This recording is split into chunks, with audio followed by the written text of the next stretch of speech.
begging, pleading, taunting, and wondering. I wonder what disturbing last words will freak you out the most. Let's find out together. Starting off our list today, we have the chilling and true last words of convicted killer Leonel Herrera. In 1982, Herrera was sentenced to death for killing 2 Texas police officers with a handheld projectile weapon. You guys make fun of me in the comments, but I can't say that word on here, so give me a break. Anyways, Enrique and David were the names of the officers. Right before Enrique died, he actually identified Herrera as the killer after being shown just one single photograph while in hospital receiving treatment for his injuries. Because of this, Herrera was found guilty, and under duress, he also confessed to killing David. After being sentenced to death, however, Leonel filed a petition with the court, claiming that new evidence proved that he did not actually commit either crime, and that his brother was the killer instead. That actually turned out to be true, but at this point, Herrera had already been sentenced, and the Supreme Court ruled that evidence demonstrating innocence did not negate the sentence. And so on May 12th of 1999, Leonel was executed by lethal injection, but not before he said his final words: "I am innocent, innocent, innocent. Make no mistake about this, I owe society nothing. I'm an innocent man and something very wrong is taking place." It was. He was completely innocent, but the government refused to change his sentence, and he died. Next on our list, we have the final words of Peter Kurten, aka the Dusseldorf Vampire, who was sentenced to death on July 2nd of 1931 for violating and killing almost 60 people. Not only that, but on occasion he would drink the BLOOD of his victims as well. Can't say that on here either. He was also referred to as the Dusseldorf Monster because of the rash and brutal nature in which he would impale his victims. On the day of his execution via guillotine, he said his final words, which were as follows: "Tell me, after my head has been chopped off, will I still be able to hear, at least for a moment, the sound of my own BLOOD gushing from the stump of my neck? That would be the pleasure to end all pleasures." So this guy was clearly messed up, so much in fact that after his head came off, it was mummified and sliced open so that researchers could study his inner cranium. Nothing unusual was found, the guy was just a psychopath, but his split head is now on display at Ripley's Believe It or Not in Wisconsin Dells, viewing included in the price of general admission. This is not an ad. Next, we have the last words of a terminal cancer patient submitted by a hospice care worker who believes he might have met the devil. During the days leading up to the patient's death, his mother visited often, each time urging her son to lighten up and accept Jesus into his heart.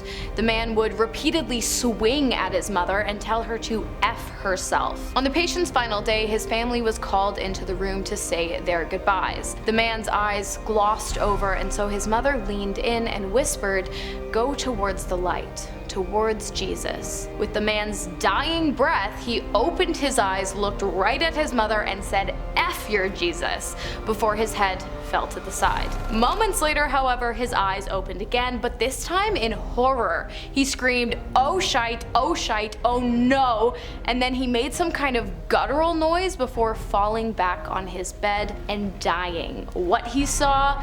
No clue. I don't think I want to know. Next up, Mary Blandy, the last words of Mary Blandy. On April 6th of 1752, Blandy was sentenced to death after she was found guilty of killing her father. You see, she was a spinster, which at the time meant she was mid-20s and unmarried and aging by the day, because mid-20s was old back then. She was also in love with a captain named William Henry Cranstoun. Only problem was, he was already married. But despite this small detail, the pair went ahead and got engaged. When Blandy's father found out, he was livid and demanded that the two break it off. So William came up with a plan. He gave Mary Blandy a love potion and told her to give it to her father, saying that it would change his mind in regards to the engagement. She did, and her father died. Whether or not she was aware that the potion was actually just a bottle of arsenic remains unknown, but nevertheless she was convicted of the killings while William got off scot-free. On the day of her death, wearing a loose, billowing skirt,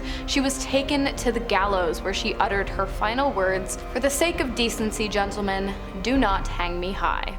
Just pretty clever if you ask me. Next on the list we have the last incredibly painful words of Wallace Wilkerson. In the 1870s, Wilkerson was convicted of killing a man during a dispute over the outcome of a card game and sentenced to death by firing squad. On the 18th of May in 1879, his sentence was carried out. Now, generally when a criminal meets their death at the sore end of a firearm, they do so blindfolded, but Wilkerson had other plans, and so he refused the blindfold and instead traded it in for a cigar. His last words: "I give you my word, I intend to die like a man, looking my executioners right in the eye." Well, those were almost his last words, because the first round of projectiles actually failed to do the job. They hit him but missed his vital organs. Instead, Wilkerson's actual last words were, oh my god, they missed." He spent the next 20 minutes struggling to breathe before he eventually died. The execution was later rightfully criticized by a writer for the local paper who wrote,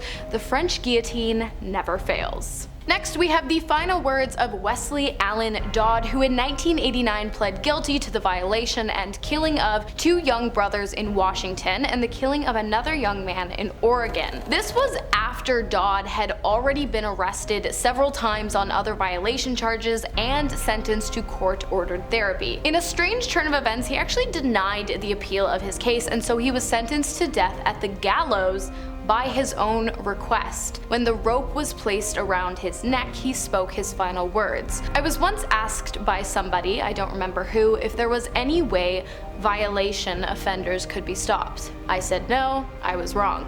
And then he died. The last words of Carlos Granados are next. In 1998, Carlos was arrested after impaling his girlfriend, Catherine Jimenez, who he was living with at the time, and her son with a blade, after an argument had broken out in which Catherine had asked him to leave. Catherine survived, but her son did not. For his crimes, Carlos was given the death sentence. On January 10th of 2007, the sentence was carried out via lethal injection. Catherine watched from behind a glass window just a few feet away from Carlos. Before he died, he looked at her and said, "Kathy, you know I never meant to hurt you. I gave you everything, and that's what made me so angry.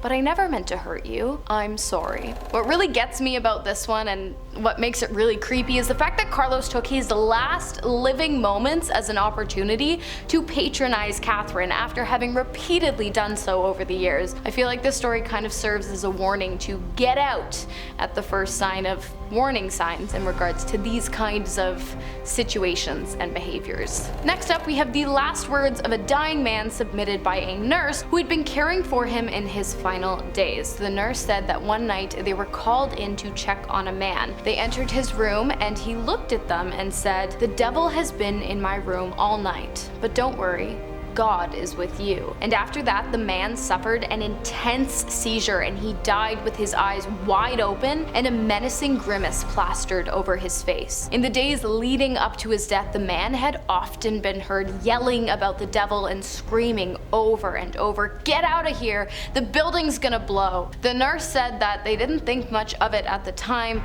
but they haven't been able to think about much else since. Next up, we have a story submitted by another nurse, this time working in a cardiac ICU unit. It's a short story, but a chilling one nonetheless. The nurse had been treating a patient with a pulmonary artery rupture. He seemed stable at the time, and so the two had been joking around with a few other nurses on the floor. All of a sudden, bright red BLOOD began flooding and spewing out of the patient's mouth in alarming quantities. He looked up at the nurse and said his final words, "Why is this happening to me?" The patient died soon after, and the nurse who posted the story wrote that the incident still haunts them to this day. That one actually gave me goosebumps. Ugh. Finally, we have one more story submitted by a nurse detailing the last moments of a patient's life along with the patient's final words. Of course, that's the title of the video.